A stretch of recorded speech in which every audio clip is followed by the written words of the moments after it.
The radical. Fundamental principles of freedom, rational self-interest, and individual rights. This is the Yaron Brook Show. All right, everybody. Welcome to Yaron Brook Show on this Monday. It is June 10th. It's OCON week. OCON starts on Thursday night. I hope some of you at least are going to be there. Look forward to seeing you. I know some of you are eager to try to crush me at poker. I'm looking forward to that. My talk at OCON is Friday morning. I'll have a talk by then, I think. It's not going to be particularly, I don't think, particularly positive, but it's about politics. So what can you expect? All right, today's show right now is short. It's an hour. I have a hard stop at 2, and we are coming back at 7 p.m. tonight. So don't forget, 7 p.m. tonight. We've got Bradley Thompson, who is always great on the show, and I think you'll enjoy him. So Brad will be here at 7 p.m. and we'll chat about all things Brad. American history, politics, the state of education, his program at Clemson. Brad wants to talk about his hitchhiking, so we're going to talk about hitchhiking. Both Brad and I have hitchhiking stories. I think mine are better, but we'll find out. What else are we going to talk about? All kinds of stuff. I'm sure a ton of stuff will come up, but we'll definitely talk about his Clemson program, which I think you should all be really, really interested in, and the state of education, higher education generally. I mean, he is in higher education. He's right there. He's on the front lines, and he'll be able to tell us more about how things are going. I'm curious about the extent of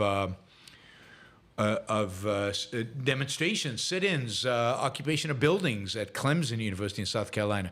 Wouldn't that be interesting? All right, let's get going. So first item in the news, of course, from Saturday was the rescue of 4 hostages out of the Gaza Strip, out of a town. It's called a refugee camp, but it's not a refugee camp.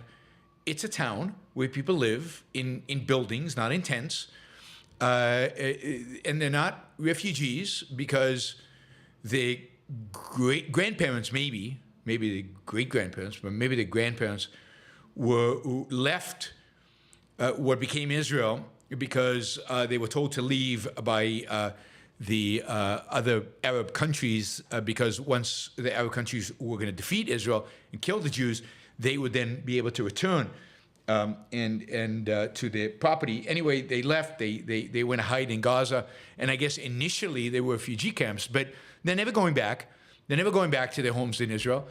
They're not refugees. They've resettled in Gaza. This is their country. This is the place they live, and their homes are solid. And the only reason they're called refugees is because the UN, UNRWA, which is the UN agency for Palestinian refugees, only Palestinian refugees may apply. UNRWA has a built-in incentive for the refugee crisis, for the idea of them being refugees never to go away. They make, they have power and make good money off of it. And, the so-called refugees themselves have an interest because they get aid from everywhere and everybody feels sorry for them. And, they squeeze an extra buck here and there. So, but the reality is the people who are already 2 generations, 3 generations, 8 years removed from what happened, right? They're almost 80 years removed from it. How many generations is that? Is a generation 30, 40 years? Anyway, at least 2 generations removed. And they are now citizens of Gaza, whoopee. Anyway, right in the middle of the Gaza Strip, north to south, but also in the middle from the ocean, from the Mediterranean Sea to the Israeli border, is one of these so-called refugee camps.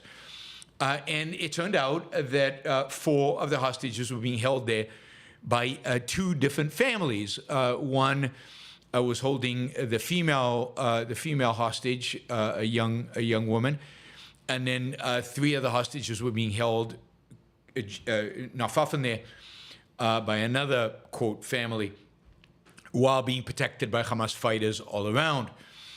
And Israel went in and basically got the 4 out and got them to safety. And I don't know if you've seen the videos of them, meeting up with their family. And I mean, God, unbelievably emotional, unbelievably satisfying. Just sad, just that they had to go through the horrors that they went through. But they got home, and that is pretty amazing. In the operation, it's hard to tell how many Palestinians died, but according to the Palestinian authorities, which are known for their scientific reliability, I'm kidding, who are known for lying outrageously about the numbers of casualties, according to them, it's 274. Israel claims it was close to 100. I don't know what the real number is. I don't really care. I don't think it is relevant to anything. These hostages were kept in a surrounded by civilians, in a civilian context, in a civilian building, guarded by people who seemed like civilians. One of the people who, quote, hosted these individuals who were kidnapped was a Al Jazeera reporter, journalist, who was writing about Gaza and about the war and about the hostage situation, I guess, while keeping a hostage in his apartment.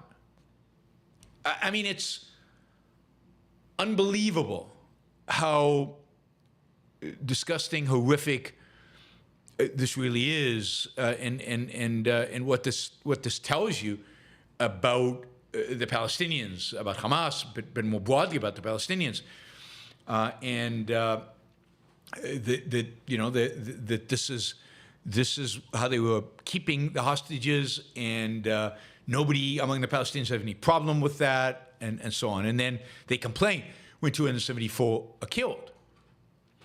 And a lot of leftists in the U.S. are saying, whoa, was it really worth to rescue 4 Israelis to kill 274, plus 1 Israeli hero died as well?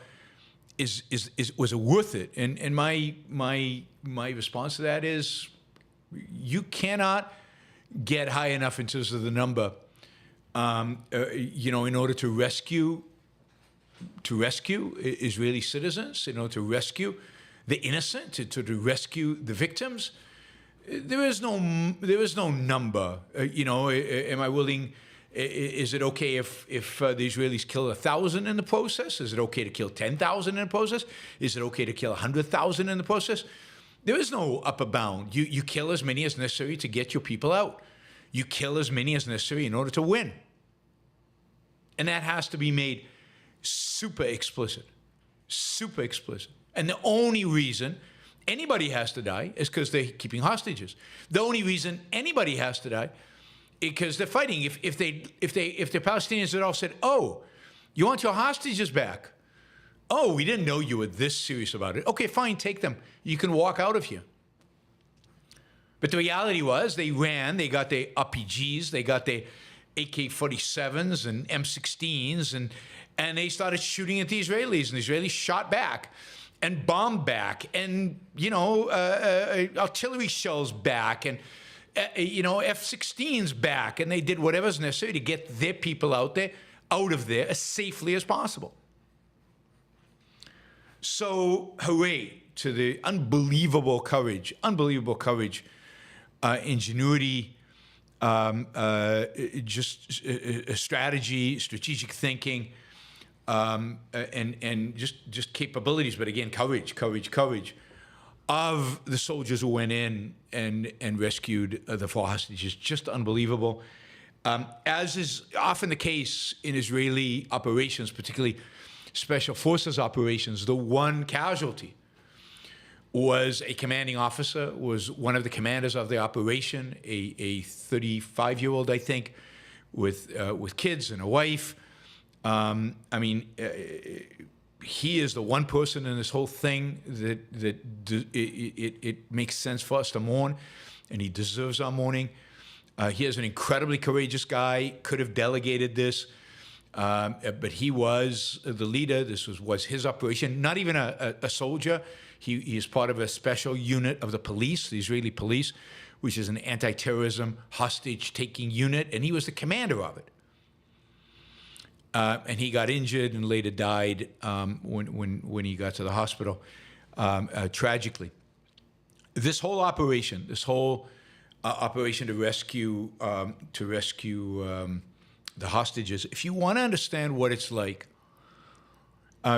you should watch. I mean, there's one show on TV that is exactly this. It's stunningly how much this is a reflection of that TV show, or the TV show is a reflection of this, and that is the show Fauda. So I highly, highly recommend you watch Fauda. I think there are 4 seasons. Season 3 is in the Gaza Strip. Is portrayed 3 or 2 or 3, I think, is in the Gaza Strip. And you get to see the claustrophobia. You get to see the dense population. You get to see the difficulty of getting in and out. But basically, what Fauda is about a real unit of Israeli, really of the Shabak, which is the Israeli internal security. It is a real unit. It is a unit. The lead actor in it was a member of this unit. Just to be clear, this is the unit, Fauda. The unit depicted in Fauda is the unit that went into Gaza on Saturday. It is the unit that freed the hostages. This was a Fauda operation. If you've seen the show, you know what they do. They speak fluent Arabic. They have relatively dark skin, so they easily look like Palestinians. They drove in with a nondescript van. You can see pictures on the van on the internet, and you can see it again in Fauda, on the TV show. Fauda, F-A-U-D-A. It's on Netflix. It's one of the best shows you'll see. I mean, it's certainly, if you like action, it is one of the best action TV shows ever. 4 seasons. I recommend watching all of them, although the first is the best. They're all excellent. They went in discreet vans. They got right up into it, wearing basically Arab clothes, looking like the local population, merging in. They had been watching. They've been tracking this location. They've known, I don't know for how long, but maybe for weeks, that the hostages were being kept here. Inside Israel, they actually built a model. They built a model of what that street looks like, or what the buildings look like, or where they believed the hostages were in. They trained and practiced on that model for days. Everything was ready. There was backup troops who were backing up, but they didn't know what they were backing up because this was such a secret program. There was an extraction team that comprised of a number of special forces units from the Israeli military. But the actual operation itself was actually conducted by the Fauda team, we'll call them, and the anti-terrorism hostage team of the Israeli police. But again, they went in looking like locals.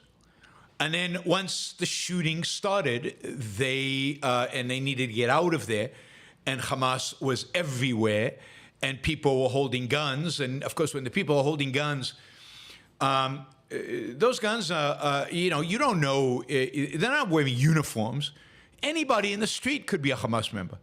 There's zero way. There is absolutely no way to tell who is Hamas and who is not.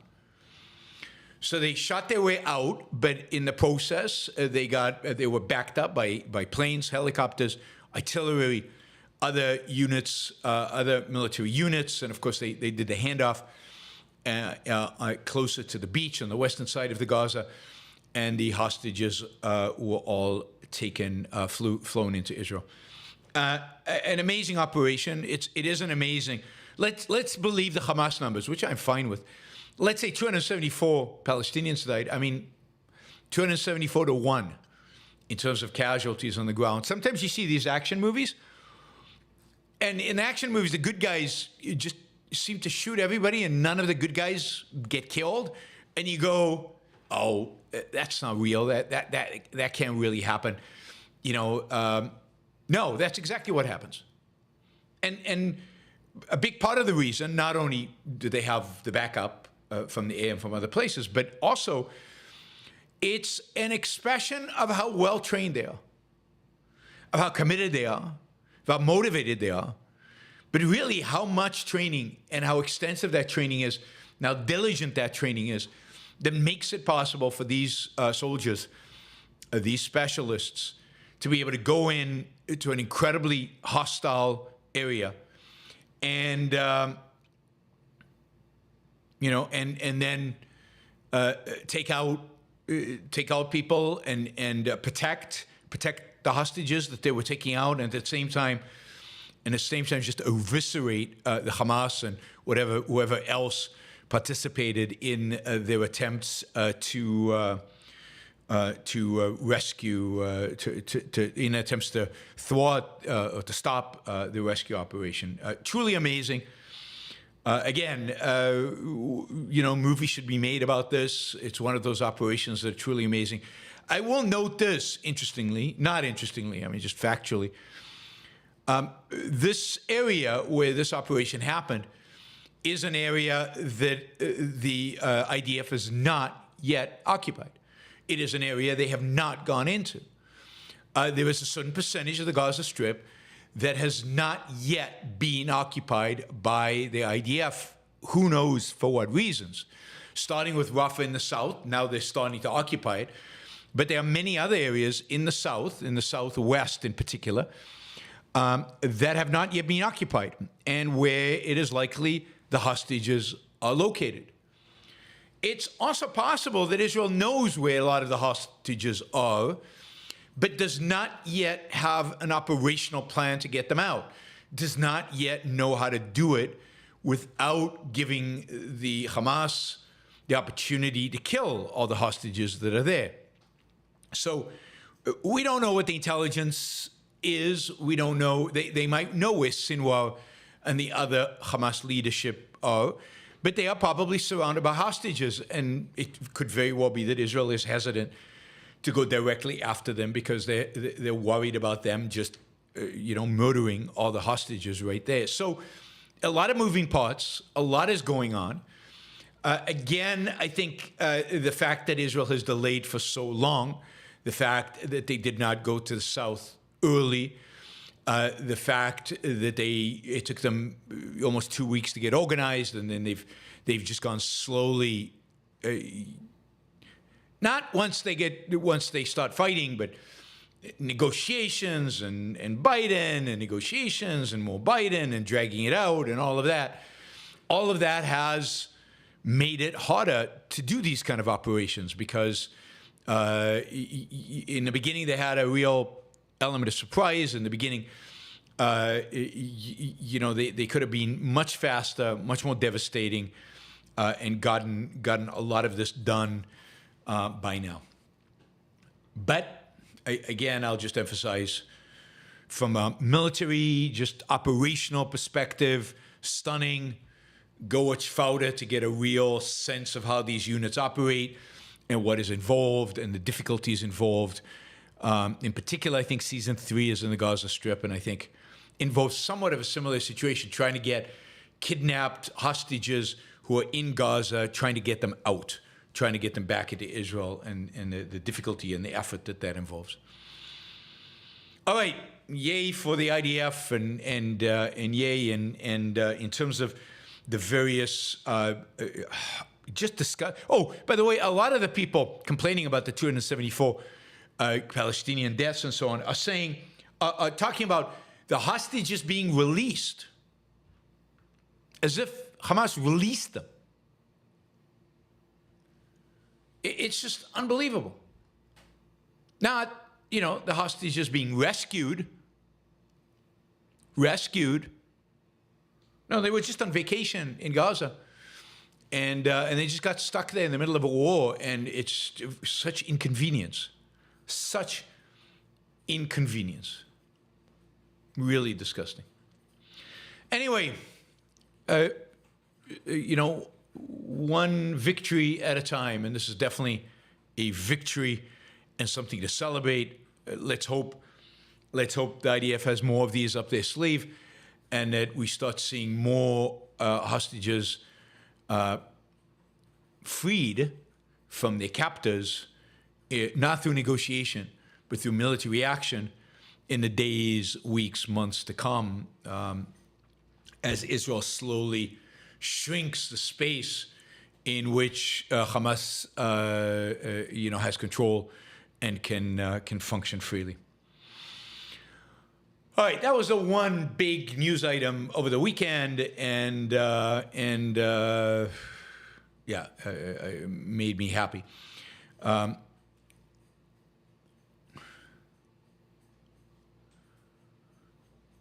The second story over the weekend was the European elections.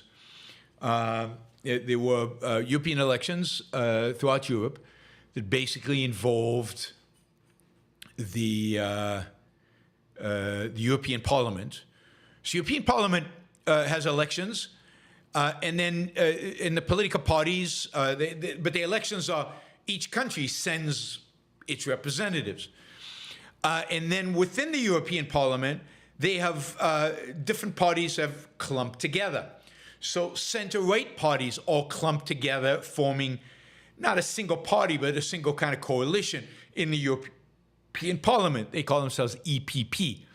The center-left political party all clumped together. They're called the S&D, Socialism and Democracy.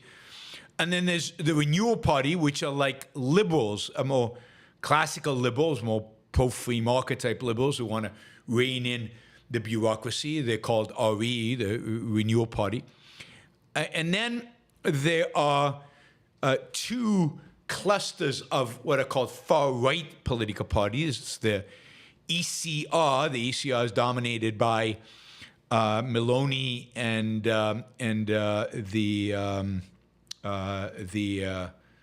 Meloni and her political party in Italy.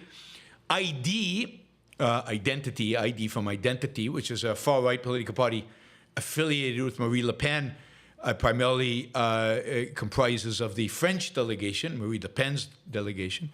Then there are the Greens, which are the Greens, the environmentalists, leftists. Then there's the left, I guess just another leftist grouping. And then there's NA, non-affiliated, and others. I'm not sure what the others are, but non-affiliated is mostly right-wing, more right-wing parties. Primarily, this would compose in this election of the AfD from Germany, and Orban's political party from Hungary. So that is kind of the layout in the European Parliament. They vote for leadership. They kind of vote for leadership like you do in a parliament, elect a government. They vote for the leadership of the European Union. I think some bills and some other things they have to vote on, but a lot of the actual decision making in the European Union gets done by the particular governments getting together and making decisions. So while the European Parliament has some function, it is not the most important of the entities within the European Union. However, the elections were very symbolic, right? These are elections that represent these are not as meaningful as country elections, but they are symbolic in terms of the atmosphere in any given particular country, the views of people in any particular country, in terms of what is where they are leaning. And this election, which happened over the weekend, clearly indicated a number of clear-cut trends in European politics. Basically, in European politics, the right is on the rise, This is true of both center-right and far-right. But every country is a little different, right? So in some countries, not so much. Like in Scandinavia, even in Sweden, where you would think, given the problems they have with Muslim immigrants, you would see another spike of the far right in Sweden. The far right in Sweden did not do well. In Scandinavia, kind of center-left parties did better than expected, but the center-right, center-left, pretty much held. If you look at Germany, the current governing political parties in Germany were crushed. They did worse than the far right. The political party that did the best was the center-right, which will probably win the next election in Germany. But then number two was the far right, the AfD, which is a horrible political party with people associated with it who are associated with neo-Nazis and there was just a scandal that broke recently about them getting money from the Chinese and getting money from the Russians. So this is a very unsavory political party, and they're now scoring number two in Germany. The biggest surprise, the biggest probably shock to the system, I think, for everybody, was what happened in France. In France, basically, the far right, Marine Le Pen's political party, crushed the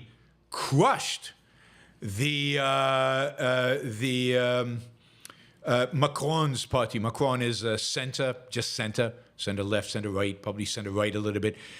They just crushed Macron, humiliatingly so, to such an extent that Macron immediately announced that he's dissolving parliament and calling for an election, which is a huge risk. He's basically daring the French people, okay, you want a parliament run by Marine Le Pen's political party? Vote for them. Let's see you vote for them. And it's going to be interesting. So we've got an election. And the way they do the elections in France, it's 2 rounds. The first round, a bunch of people in each kind of district are running. Then the top 2 run in each district against one another. And basically, the question is, are you really going to let Marine Le Pen's political party dominate French parliament? And it's going to be fascinating to watch. It's a huge gamble. But basically, Macron is putting everything he has onto this election after he got humiliated in the European election. I will note Marine Le Pen, over the last few years, has really tried to moderate her far-right views. She's distanced herself from her anti-Semitic father. She's toned down the racist rhetoric. She's even dramatically toned down, even the anti-immigration rhetoric. She, in spite of being very close to Putin in the past and receiving money from Russia in the past, is pro-Ukraine and anti-Russia. So she has toned herself down, and indeed to her right, there was a political party that ran to her right that did quite well as well in the French election. So the right generally did well. Anyway, on the other hand, in Spain, the center-left did well. In Italy, Meloni did well, not parties to her right. In Portugal, the center did well. So it wasn't uniform. In Belgium, the government got crushed, leading to the resignation of the Prime Minister of Belgium as a consequence of how badly his political party did in European parliaments, not in Belgian parliaments, elections, in European elections. In Hungary, an interesting story. There's just a lot of these interesting stories. In Hungary, Orban had his worst showing really since he's been running Hungary in this second round. He ran a long time ago in more recent times. And he was in a new political party that was just founded a few months ago. Was the second biggest. Orban still got the most votes, but he was short of 50%, which he had in the previous elections. I think he got 44. And this new party that nobody had heard of until recently, of a former associate of Orban's, but more center-right more center than Orban's kind of pro-Putin, far-right, and more affiliated with Europe and more committed to economic freedom. Orban is not committed to economic freedom at all. This political party has risen, and I think is going to pose a real threat now to Orban when it comes time for elections inside Hungary. So that is interesting. All right, so what's the bottom line? The bottom line is the bigger winners of yesterday's election was, one, the center-right. The center-right gained 10 seats. It went from 176 seats to 186 seats in the European Parliament. Meloni won. They didn't gain a huge amount, but they gained her kind of aggregate cross-European gained 4 seats. So they are larger. They went from 69 to 73. ID, which is Marie Le Pen, they won big. They were the big winners, I think, is Marie Le Pen. They gained 9 seats. They went from 49 to 58 seats. Those are the winners. So those two, and of course, from the non-affiliates, the big winner there was this far-right German party, which is really horrible. The AfD, who significantly increased the number of seats that they had, and indeed won most of the votes in East Germany. In East Germany, they were the biggest political party for the European Parliament. Right? So a little scary what's going on in Germany. The big losers, two big losers, which is interesting, right? The Renewal Party, free markets, liberal in the classical sense, lost 23 seats. They're down to 79. That's a huge defeat, and it just shows you that the one thing that both the left and right agree on, the one thing that everybody's in agreement is we're not interested in markets. Markets out. That's the same as in the US. And the other big loser, and this is a good one, but it's a big loser in a percentage term, even bigger than Renewal, that is the Greens. I mean, the one thing that I think center-right, far-right, and even, but center-right, far-right, all, have agreed on implicitly is this whole climate change stuff has to stop. This is the farmers' protests. This is the absurdity of closing nuclear power plants in Germany and the high cost of energy throughout Europe, blamed on the Greens. So the environmentalists are actually the biggest losers of this election, and that has to be a good thing. The center-left only lost 4 seats, but it lost. So I'd say left-wing parties, generally, left-wing parties, all lost. Not a single left-wing party gained. I mean, as a whole, in terms of these coalitions. Again, in Spain, in a few other places, the center-left did gain, but not in an overall sense. Some of the most horrible people on the right gained. Poland did well in a sense that the governing coalition did well. They are centrist. I don't know if they're center-right. I think they're affiliated with EPP. I think they're center-right. Whereas the previous ruling party in Poland, which was more right-wing, I think is associated with ESR, did not do as well. And then there's a far right-wing in Poland, which also didn't do as well, but still got some seats. So again, it's a little confusing, but generally the trend is right, particularly far right in specific places like France, and the left getting clobbered. So I have to say again, my predictions about the fact that the left is not tenable, that the left is ultimately always going to be rejected, that the left is too nihilistic, suicidal, and disintegrated to actually win in total and to survive in the long run, those predictions seem to be coming true again. Now, Charlie asked a real good question. What does far right mean? All right, so what does far right mean in this context? It really means, really there are only two issues that the far right cares about. Only two issues that the far right cares about. Yes, Scott, you could pretend that it's one election. You can pretend that I haven't given 100 different examples of exactly the same thing happening all over the US and all over the world for years now. But that's you as an evader, and that's fine. You can hang on to your crazy beliefs. There are only two things that the far right seems to really care about, and then there's one where they are split. The two things that they all agree on, that there's uniformity, is anti-immigration, all immigration, right? They're very anti-immigration. And that they share, of course, with the right in the United States. They are obsessed with immigration. That is the one thing they all talk about all the time, nonstop. And the other issue is they become anti-green. They're anti-climate change regulation. So that's the good side of the far right, right? They're anti the Green New Deal. They're anti all these policies that would curb human activity in order to reduce climate change nonsense.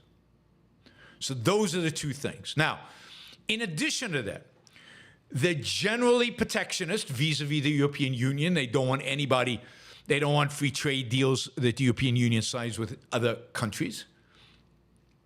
And this is where they disagree. And again, on protectionism, they're going to disagree. Of course, they're going to disagree on exactly what should be protected because each country has its own preferences. So they're nationalist.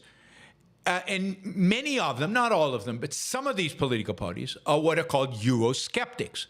So they don't like the European Union. They're running for the European Union Parliament, but they don't like the European Union. Like some of them want to see their countries leave the European Union. Like Marie Le Pen used to run on a platform of leaving the European Union.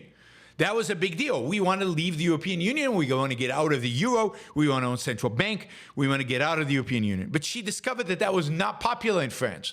The French actually like being able to drive around Europe without showing a passport and being able to enjoy the movement of labor, capital, and goods throughout Europe.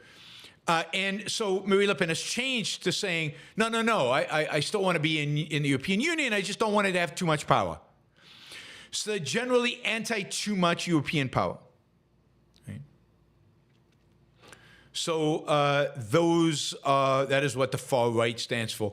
Generally, it's, depending on the specifics. I mean, Marie Le Pen Marie Le Pen's political party in France and the one further to the right have been and expressed racist views. Certainly, the AfD in Germany is expressed really deeply racist and sometimes anti-Semitic views. So the far right, depending on the specific political party, certainly the Scandinavian far right is very racist. So,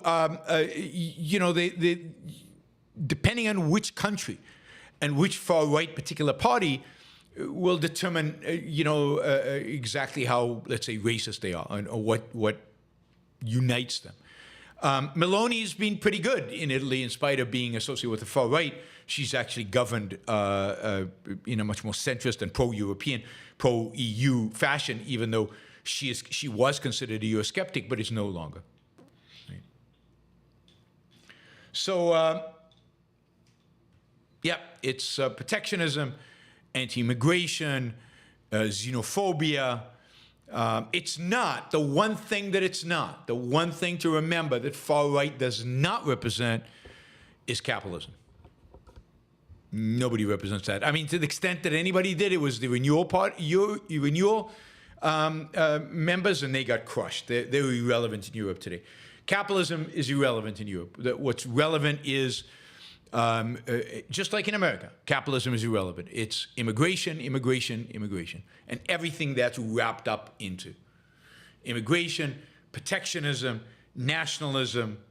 It's all kind of of a common wrapping, a common wrapping. All right, we'll talk more about this. There will be a lot more to talk about it, particularly once we see how the French elections shape up, because they're going to be, I think they're going to be really, really crucial and really, really interesting in terms of the future of France, the future of Europe, and what actually is going on. All right, quickly, there was this. There's a story. When was this article published? I'm just looking at to see when this article was published. June 6th. June 6th, the Federalist.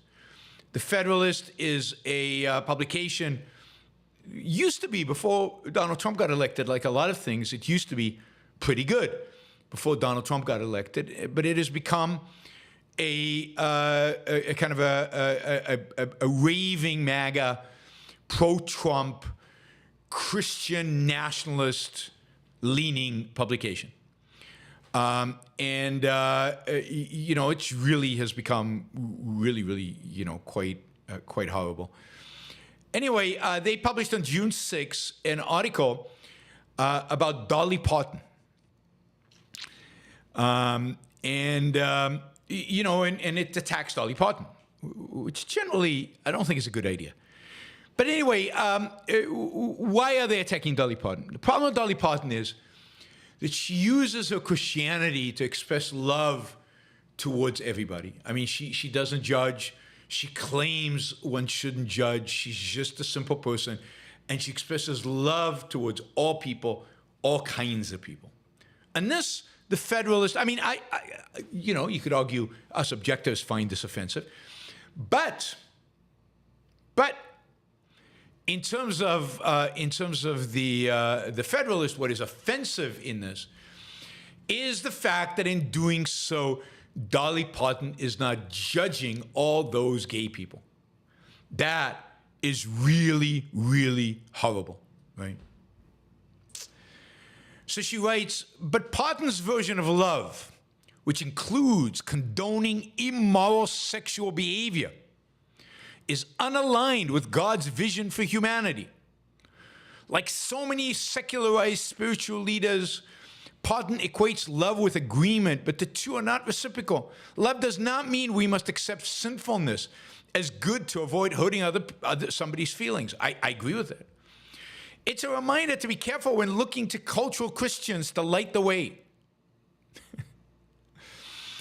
She says, that in the same week that Parton mentioned her upbringing in church, The Advocate, I guess a left-wing magazine, called her an LGBTQ plus icon.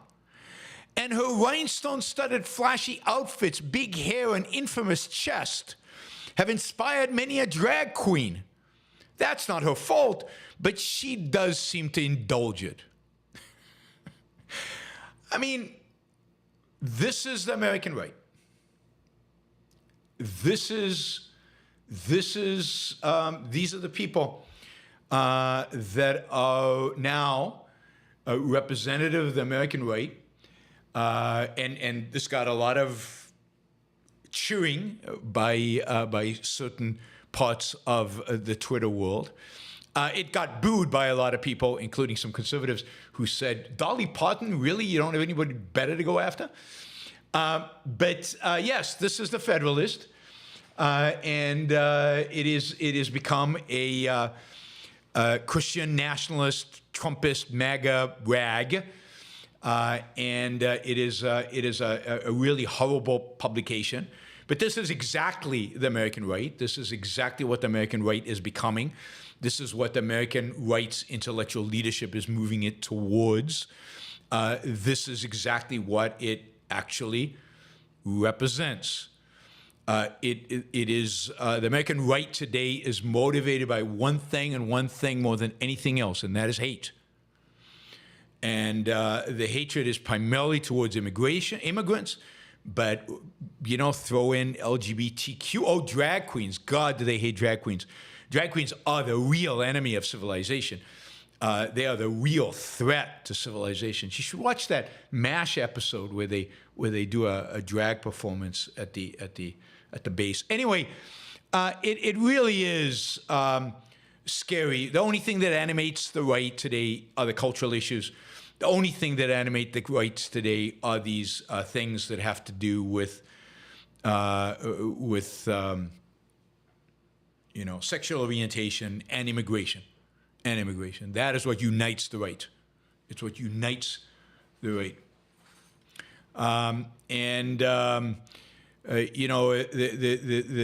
They're offended by drag queens. I mean, really? It's pretty sad and pathetic. What can I say? This is what you're scared of. This is what's going to destroy the culture. God, what have we come to? What have we come to? All right, but I guess Scott is afraid, so maybe there's something to it. Or maybe we want more. We want Scott to be afraid. This is good. All right, let's jump into the super chat. We got a lot of super chat. I was supposed to, I don't know if I'm going to make my hard stop. I might have to miss part of this other event that I'm going to. All right, let's jump in with David, who just put down 50,000 Costa Rican something, whose name I can't pronounce, local currency. David says, please comment on discrepancy between your forgiving the Iranian people for their misfortune in having horrible leaders, but condemn Gazans for theirs. Yeah, I mean, two things I'd say about this. One is a significant number of Iranian people are out in the streets demonstrating. A significant number of Iranian people, whenever they can, go out and protest and express their disagreement. They are often put on trial and killed, and yet they keep going out there and express this courage of standing up to the regime and expressing an independent view of the regime. In Iran, there's an authoritarian government. But look, the reality is, in terms of, if this was a hot war, that if what was necessary was to bomb Tehran, and a lot of innocent Iranians died, but that was necessary in order to win the war and to stop the Iranians from doing what they're doing and from killing people all over the world, then that is what is necessary. That is, the fact that I think more of the Iranian, or significant number of the Iranian population is, quote, innocent, more so than the Palestinian population, does not change the fact that in a war, a lot of those innocents will die, and it's completely justified for them, and sadly, to die. Just like 50,000 Frenchmen died in the Allies' attempts to liberate France. In the bombings, in the crossfire, innocent civilians died. That's the reality of war, and you can't stop it. Now, with regard to the Palestinians, there is no Palestinian movement that's authoritarian. There is no Palestinian movement that is pro-living with the Israelis and with the Jews. The Palestinian people, overwhelming majority, supported the October 7th massacre, support Hamas' desire from the river to the sea to destroy Israel and to kill all the Jews there. A majority of the Palestinian people voted when they had a vote for Hamas, and poll after poll show that in a straight-up election, Hamas would win again. That is, the Palestinian people have shown in a variety of different ways their agreement with Hamas, their agreement with with the destruction of the state of Israel, whether done by Hamas, the PLO, or some other horrible authoritarian dictatorial regime. So therefore, I think there are very few adults in the Palestinian Authority who are innocent. I think they're almost all complicit. Now, there's a large number of children there, and you can't say children are guilty, particularly if they're young. But children suffer for the sins of their parents. There's just no other way around it. Their parents are making choices that are destructive to the lives of their children. The parents are making choices that are putting the lives of their children in danger. And if they have a complaint, they should send it to the parents.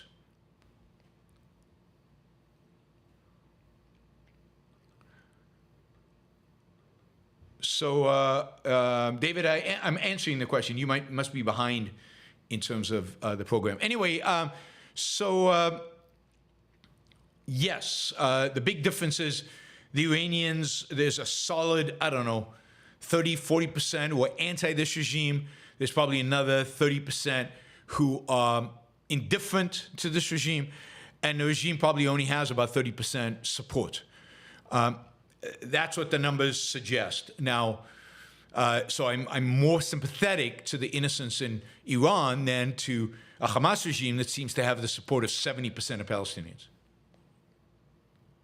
And the ones who are not pro-Hamas have not done anything to express their opposition, like in Iran, where they've gone into the streets and risked their lives.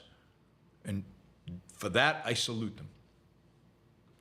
Thank you, David. Lucinda, thank you, Lucinda. I think this is our first super chat. Do you like the James Bond movies and/or books? If so, what's your favorite? Also, thanks for all the great work you do, Yaron. Thank you, Lucinda. Really, really appreciate it. Appreciate being appreciated. I like the James Bond movies generally. I like his suaveness. I like his confidence. I like the kind of the unapologetic heroism in most of them, not all of them, in most of James Bond. I think my favorites were the original ones, the first and second James Bond that came out with Sean Connery. I do like the more recent ones. I can't remember names, and I can't remember the names of the actors.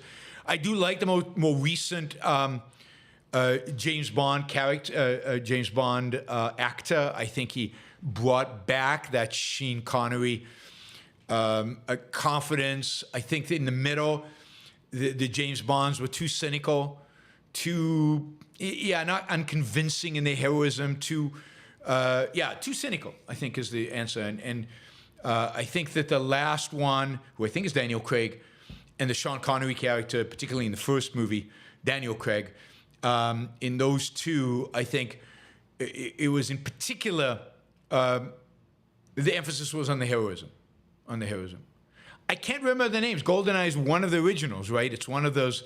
Is one of the Sean Connery ones. So that is my preface. Thank you, Lucinda. $50, 50 euros. Really, really appreciate that. The euro did take a tumble, with the election results. Jack says, "Hello, fellow objectivists. Thank you, Yaron. Appreciate it, Jack." I think there was also a bunch of stickers. Let me just say, Applejack, thank you for the sticker. Lucinda was a first. Applejack was a third super chat. Thank you for the super chat. John, thank you for the sticker. Let's see. And Lucinda also did a bunch of gift memberships. So if you got a membership from Lucinda, you should say thank you. Silvanos, thank you for the sticker. Charlie, thank you for the sticker. Jonathan, of course, thank you for the sticker.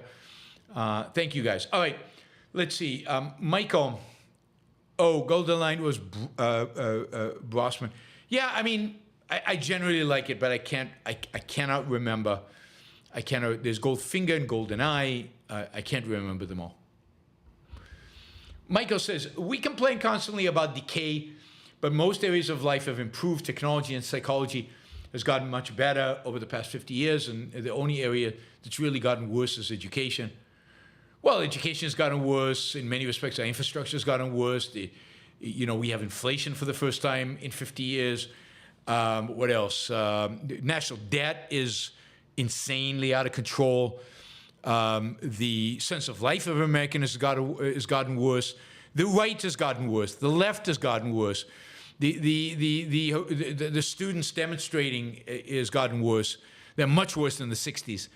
BLM burning down neighborhoods was worse. I mean, there's a lot that's worse. In the name of equality, I guess they did. So I think there's a lot bad around us. So I agree, but certainly it's not just education. Politics is a lot worse. I mean, Trump and Biden wouldn't be anywhere close to being on a ballot 20 years ago, never mind 30 or 40 or 50 years ago. So politics has gotten worse, and education has gotten worse. And education, of course, filters into everything else. And I'd say the risk in the economy has gotten worse. Andrew says, moral utilitarianism is entrenched in the Gaza conflict discourse, literally counting the heads of casualties and comparing for less, more to determine who's right. Can you discuss how utilitarianism is morally without justice? Yeah, I mean, utilitarianism doesn't care about right or wrong. It cares about numbers, greatest happiness for the greatest good. But even it is silly because it's not really, shouldn't be about numbers. I mean, maybe the happiness you should really compare the happiness of the people who are related to the people who got liberated as compared to the sadness of the people who died, multiplied by, I don't know how you do utilitarianism. It is undoable. So because you can't actually measure those things, can't actually compute it, it just falls into a numbers game. Well, Hamas killed 1,200. Israel's already killed 30,000. That's not right. It's a anti-principle, anti-long-term, certainly anti-egoistic, but anti-thought, really anti-moral way of thinking about the world. You should do what brings the greatest happiness to the greatest or greatest people, or the least amount of harm to the greatest number of people. I mean, what does that mean? What does any of that mean? How do you measure it? How do you calculate it? And of course, it fails to answer the question that Ayn Rand would ask, which is, why? Why should you do this? Who said so? What's the reason? But it's a rejection of good and evil. And look, in this cause, the Palestinians are evil, and the Palestinians, not just Hamas, because the Palestinians support Hamas. How many of those 270 who died there knew that their neighbors were holding hostages? How many of them supported that fact? How many of them celebrated that fact? That makes them culpable, makes them all culpable. Enter the game. Hey, Yaron, where is the Wisconsin event? I'm a Wisconsin resident. Is it available to the public? I haven't been able to find the info. No, unfortunately, not available to the public. It's a private event. It's part of something called Leadership Program of the Rockies. It's at a hotel whose name I can't remember right now, but it's not available to the public. I can ask. You'd probably have to pay to attend. I'm not sure what the payment would be, but I can ask if to what extent somebody could sign up and let you know on one of the future shows. In one of the future shows, if that's possible. Thanks, Enter the Game. All right, Ryan says, I'm pumped for OCON 2024. Me too. Michael says, is it possible mixed economies can go on indefinitely? Probably not, but they can go on for a lot longer than we thought, but probably not indefinitely. Michael says, do you find, and Ayn Rand said, some principle has to win out. And I think you're seeing that in the U.S. The reality is that nobody anymore stands up for free markets, and now we have people vying just for their version of the mixed economy.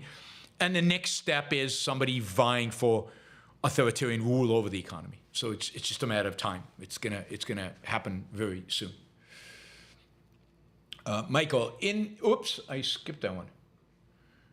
Michael, do you find customer service in Japan and other Asian countries better than America?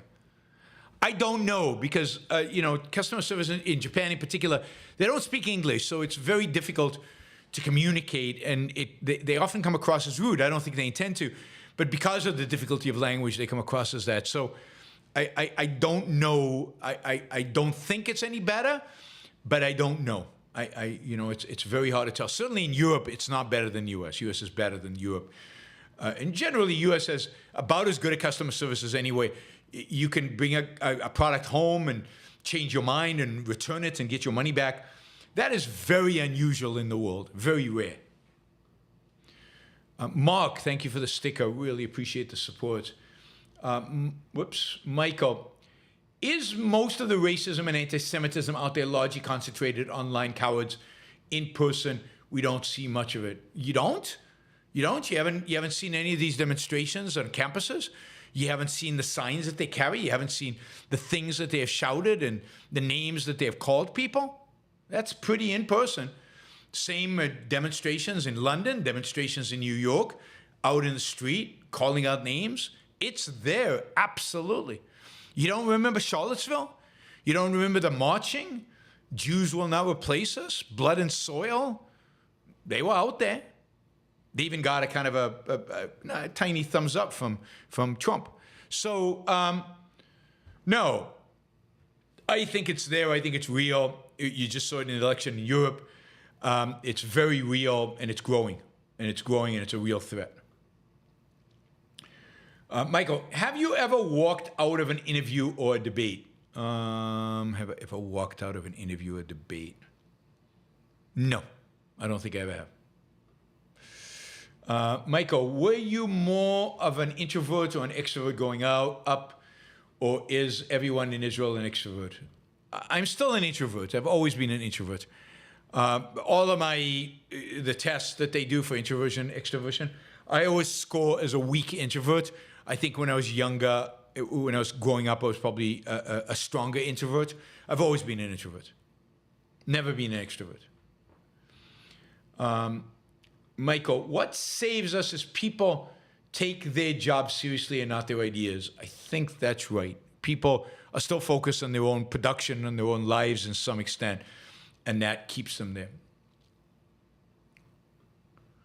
I don't remember what 4 letters I am. I'm definitely a mild introvert, but I don't remember the rest. And Meerkat, F YouTube for violating my First Amendment right. YouTube is not violating your First Amendment right, Iron Meerkat. You don't have a right to use somebody else's platform and say things that they don't want you to say. It would be violating the First Amendment right to force them to accept anything that you say. I can throw you out of my house for the things that you say, and YouTube can throw you out of YouTube for the things that you say. So no, YouTube is not violating your First Amendment right. Indeed, nobody actually would. Legally, that's a non-tenable argument, and it's just untrue, objectively and legally. Apollo Zeus, does this sound like a dangerous trend for Europe in general, or could some good come of it? How will it affect the UK? I think it's a generally bad trend in Europe. I think it's a dangerous trend in Europe, particularly in Germany. And I don't know how it all plays out. But, as the far right grows, it depends what it does. I think ultimately, if it ever gains power, it'll bring with it a bad economy. And then the question is, where will people turn? What will people care about? Hard to tell how it evolves, but it's a very bad trend. It's a good trend that the Greens got defeated. It's a bad trend that that the beneficiaries of that defeat are these crazy right-wing parties. Andrew says, I find it ironic that Candace Owen accuses the leftists of narcissism while also believing dinosaurs didn't exist because she never observed them. She didn't say that's why she doesn't believe in dinosaurs. She doesn't actually say. I'm not sure that for Candace Owen, the evidence of the senses is that important. I think Candace Owen is a religionist, so it's whatever God tells her which is important. The real issue is there are no dinosaurs in the Old Testament. Probably. I'm making that up, by the way. Stephen Harper, thank you for the sticker. All right, last 2 questions. Lucinda, plan to super chat more in the future. Excellent. Only reason first was today because YouTube wouldn't let me super chat on PC. And I only just realized I could do it on phone. I have no idea what YouTube is thinking and why it does this kind of stuff. It's hurting my income. I need to complain to YouTube. But thank you, Lucinda. Really, really appreciate your super chatting today. And John gets the final question. Oh, no, I guess Jeffrey gets the final question. Does epistemological justification mean qualified knowledge? J. Dyer told me stories can't qualify as epistemological justification. I disagreed, thinking that if the story is true, then it must reflect knowledge. I learn from stories all the time. Yeah, I mean, his version of epistemological justification is detached from reality. Epistemological justification for him is circular. It is ultimately has to be logically proven and logically reduced to God, to some transcendental argument, because that is the only reality. So that's what it is to him. So for him, epistemological justification is not, see? That to me is just epistemological justification. Pen, see? Here it is. Rights. Yeah, right. I can. Oh, it actually marks on the page. That's what writing is. That's epistemological justification. When you can reduce something to sensory observation and can try it out in reality and see that it works, that your theory or your application or your claim about it actually works. That to me is epistemological justification. Logic is the reduction of something to observable facts in reality. That's what logic does. That is the purpose of knowledge in a non-contradictory way. You know, Ayn Rand defined logic as the art of non-contradictory identification, where the emphasis is non-contradiction, not on some rationalistic mumbo-jumbo that it has to do. Now, a story doesn't validate anything. So the story has to be grounded. So what is the story saying? What is the theme of the story? Then that theme has to be validated not in the story, but outside of the story in reality. You know, for objectivism, everything has to be validated in reality, based on facts of reality. And a story is not directly an expression of a fact. It can be an indirect expression of a fact, but then your job, in order to make it real, in order to make it true, is to connect it to a fact in reality. Thank you, John. Hopefully. Jeffy says, what qualities do you value in a leader? You guys do not want me to get to this other event I have to go to. What qualities I value in a leader? Integrity. Integrity, you know, stand for something and do it. Rationality, you know, that's a quality I value in every human being that I value. It's crucial to being a human being and to being a leader of men. Rationality, you know, you're logical. You know, you're basing your views, your actions, your vision, your ideals on reality. So rationality and integrity, and I would say, you know, a vision, a rational vision, that's third, and so an ideal, something you're fighting for, some vision of the future, some strategic goal that you are trying to attain. And then finally, the ability to communicate simply and effectively. I'd say those four things. And, you know, I just, well, anyway, we'll talk about this another time, but I just watched one of Trump's rallies, which was fascinating. He's not rational. I mean, clearly the guy is a complete irrational, you know, moron. He has no integrity, zero integrity. He lies all the time. I mean, I could have taken this rally and just ticked off either the lies, and then he's just ignorant. He's a moron, as I said. So he doesn't know stuff. So there's a bunch of stuff he doesn't know. So he is irrational. He has no integrity and completely dishonest. He has no vision, zero vision. Every single thing he said boiled down to basically one, and that is Biden's a crook. Well, two. Biden's a crook. Immigration is evil. Those are the two. That's it, right? And then being a moron is unrelated to having an IQ. And I'm not sure. Yeah, it's unrelated to whatever IQ you have. That's not the relevant factor. And then finally, he is a good communicator in the sense, and that's the one thing he has, in a sense that he understands his audience perfectly, right? You can take lessons in communication from him. He understands his audience perfectly. And he spends his entire period just feeding them red meat.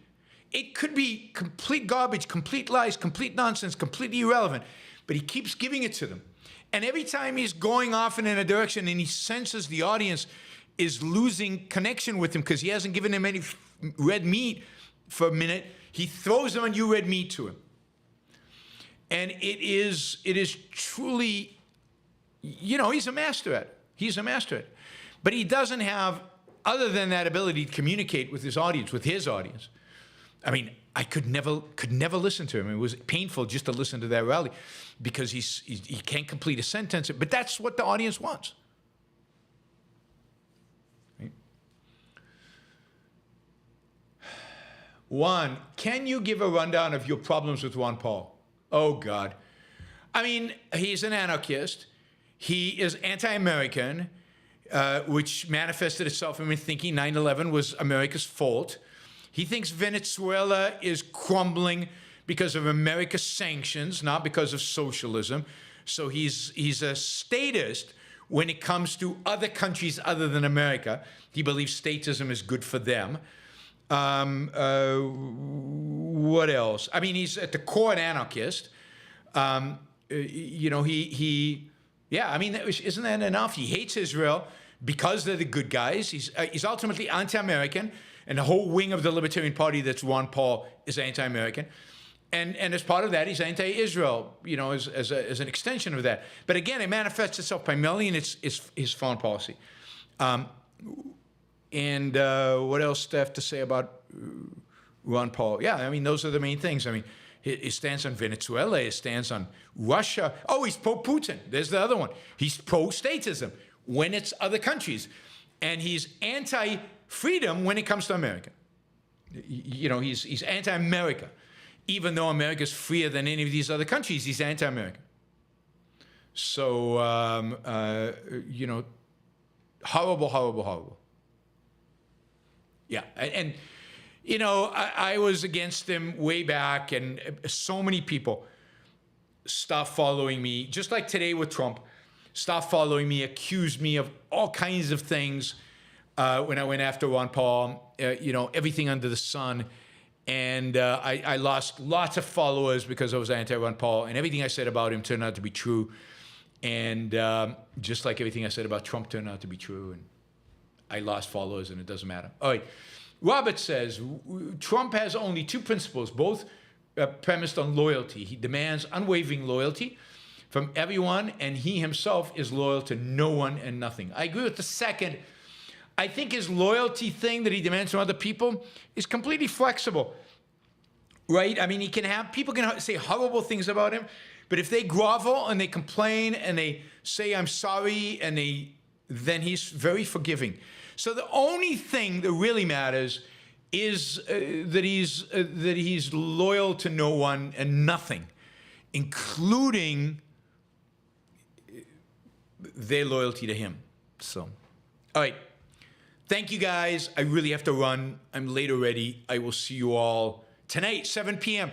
Brad Thompson, bring all your questions. Brad is great. It'll be a lot of fun. And we're going to talk about hitchhiking. So bring your hitchhiking stories. If any of you have ever hitchhiked in America or in Canada or in Europe, bring your hitchhiking stories. We're going to have a hitchhiking story festival or whatever it's called. All right. Bye. See you soon.